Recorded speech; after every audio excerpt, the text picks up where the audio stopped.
салып жүрген жоқпын. Жаңа айтқандай уақыт жетпейді, монтаж жасау керек деген сияқты. Және телефонның жады тез толып қала береді. Және менің күнделікті өмірімді көргілеріңіз келсе, онда менің инстаграм парақшама тіркеле кетіңіздер. Ол жақта мен таңертеңнен кешке дейін история салам. Сол жақта менің не істеп, не оқып жатқанымның барлығын біле аласыздар, егер әрине қызық болса. Және мен сіздерге өте үлкен рахмет айтқым келеді. Мен өте қатты қуаныштымын. Бізде қазір 597 тіркелуші бар арнамызда. Мен шын айтамын, өте қатты қуаныштымын. Мен белсенді болмасам да, сондай аз ғана уақыттың ішінде бірнеше тіркелушіні жиналғанына мен өте қатты қуаныштымын. Негізінде мен жаңа жылға дейін менде 500 тіркелуші болған қалаған болатынмын. Бірақ қараша айында менде 355 тіркелуші болды. Ол кезде 23 қараша қателеспесем, сол кезде 355 тіркелуші болды.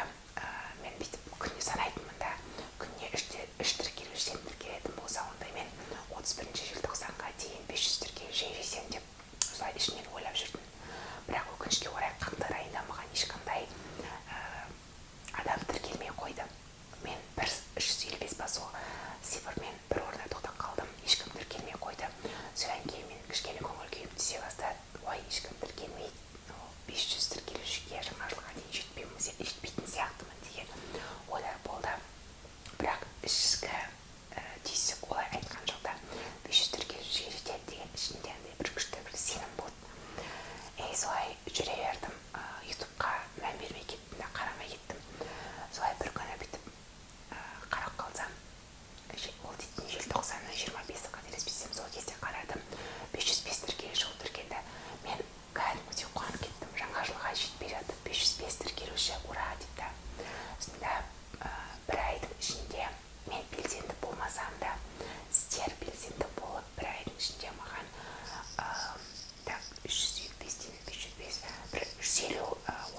150 тіркелуші тіркелген екен. Мен дейтін кәдімгідей қуандым. Бірінші қаңтарда ютуб каналына кіріп қарасам, 545 тіркелуші болып тұрды. Сонда бір ай 10 күннің ішінде 190 тіркелуші тіркелген екен. Мен дейтін, вау, мен дейтін ол кезде сезімімді айтып жеткізе алмаймын, қатты қуанышты болдым. Себебі мен тек қана жаңа жылға дейін 500 тіркелуші дедім ғой, бірақ одан аз кетті да, мен ойлағаннан аз кетті да.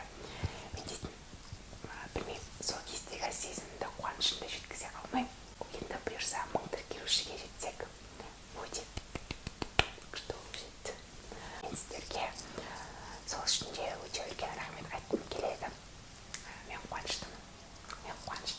Бұл сөзді айта бергім келеді бір ғой.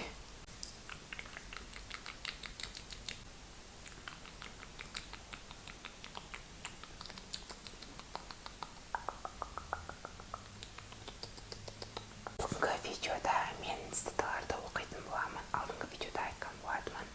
Өздеріңізді ұнататын өмірлік ұстанымдарыңызды жаза кетіңіздер деп.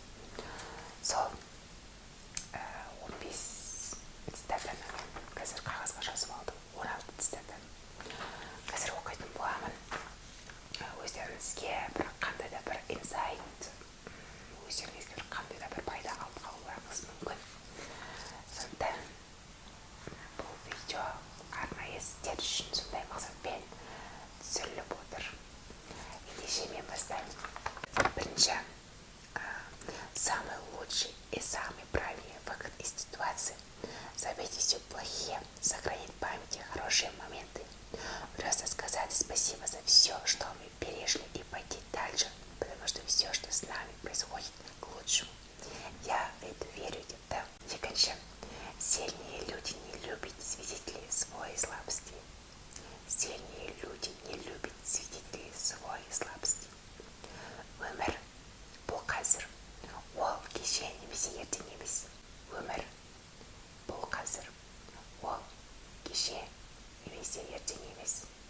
Арманға жету жолы қиындықсыз болмайды, сәл шыда. Арманға жету жолы қиындықсыз болмайды, сәл шыда. Біздің барлық армандарымыз орындалады. Егер бізде оған жетуге деген ерік-жігер болса, біздің барлық арман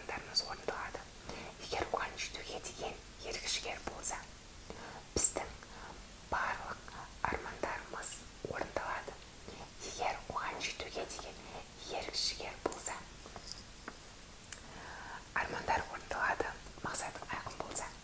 Армандар орындалады, мақсатың айқын болса. Армандар орындалады, мақсатың айқын болса. Ашу дұшпан, ақыл дос, ақылыңа ақыл қос. Ашу дұшпан, ақыл дос, ақылыңа ақыл қос. Береги свой необычное прекрасное сердце. Береги свое необычное прекрасное сердце. Береги свое необычное прекрасное сердце. Сердце, сердце, сердце. Все будет, но не сразу. Все будет, но не сразу. Все будет, но не сразу. Будь счастлив в этот миг. Этот миг и есть твоя жизнь. Будь счастлив в этот миг. Этот миг и есть твоя жизнь. Жалқаулық адамның ең басты жауы. Жалқаулық адамның ең басты жауы. Жалқаулық адамның ең басты жауы. Не жалуйся на жизнь. Кто-то мечтает о такой жизни, какой ты живешь. Не жалуйся на жизнь. Кто-то мечтает о такой жизни, какой ты живешь. Не жалуйся на жизнь.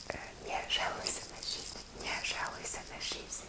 Кто-то мечтает о такой жизни, какой ты живешь. 10-ші цитата. Негатив – это выбор. Адамдар өздерін қандай күйде сезінгілері келетінін, жағдайларының қаншалықты нашар болатынын өздері шешеді. Сондықтан әрдайым позитивті ойлаған абзал. Негізі өте дұрыс айтады.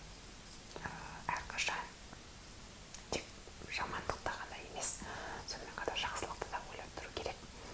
Біз жақсы ойлаған сайын, жақсы сөз сөйлеген сайын біздің өмірімізде жақсы нәрселер көп орын алады. Барлық нәрсе адамның өзіне байланысты. Сондықтан әрқашан жақсы сөз сөйлеп, жақсы ойларды ойлап жүрейік. 14-ші. Кішкентай баланың өзі қиналғанда ересек болып шығады.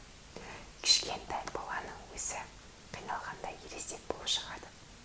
Кішкентай баланың өзі қиналғанда ересек болып шығады.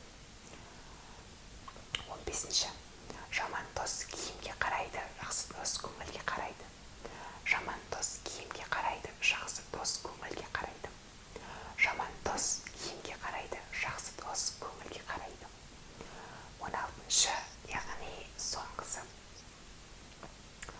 Будьте проще в манере, в красоте во всем, в красоте в